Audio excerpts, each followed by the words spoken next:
Tout le monde, c'est une petite suite de la petite vidéo qu'on faisait sur les armures à seins. Voilà, j'ai fait une vidéo un peu plus longue en fait qui est en anglais que je mettrai peut-être juste après, je ne sais pas encore comment je vais monter ça. Mais on est là en fait avec Esme et elle est en train d'essayer en fait son armure de joute tout simplement. Et comme vous pouvez le voir, c'est une armure de guerre et il n'y a pas besoin de seins sur une armure de guerre. C'est pas le genre de choses en fait que vous voulez montrer, que vous êtes une femme en fait quand vous êtes à la guerre, il n'y a pas d'usage en fait. Autant ça peut être utile quand vous jouez un caractère en fait sur une scène de théâtre ou un mystère religieux ou tout simplement ouais, genre le siège d'Orléans ou des choses de ce genre là. Ou tout simplement quand vous jouez en fait une déesse, genre Athéna par exemple, des choses comme ça. Sur un théâtre ou même dans un tournoi, puisque ça existe en fait ce genre de mise en scène, ou une Amazon ou des trucs comme ça existe dans des tournois, dans des choses comme ça, mais pas à la guerre. Il n'y a pas d'usage à avoir une armure avec des gros seins à la guerre, ça sert à rien.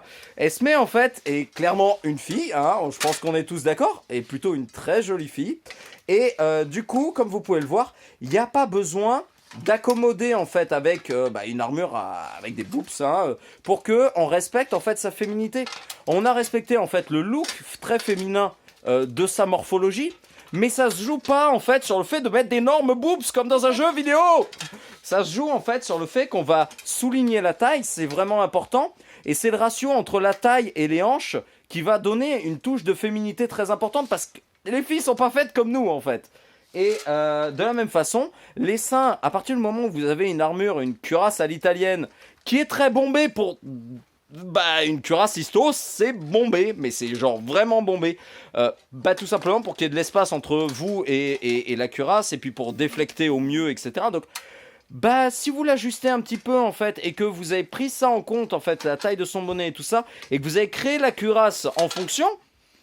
il n'y a pas besoin de seins énormes en fait, sa morphologie féminine rentre très bien si la cuirasse a été conçue pour elle en fait, simplement. Et donc c'est la forme qui va être adaptée, etc. Les ratios, les angles, et puis bien sûr la taille et les hanches. Mais pour le reste, il n'y a pas d'énormes seins. Voilà, une armure de guerre, ça a l'air de ça. Elle a juste, voilà. C'est une demi-armure en fait pour de la joute qui est une joute balsa, hein, voilà, donc c'est des joutes d'entraînement qui simulent un peu une joute du coup en fait avec une armure de guerre. Bien évidemment en fait c'est du 21e siècle, mais bon c'est un autre débat tout cela. Et toujours est-il en fait, voilà, une armure de ce genre là, une armure de guerre, c'est fonctionnel, on bouge bien avec en tout ça. Mais ça n'a pas de nécessité en fait d'avoir des choses qui vous identifient sur le champ de bataille comme une femme. Il n'y a pas d'intérêt à cela et donc on s'en passe très bien. Voilà, à bientôt tout le monde. Ciao ciao.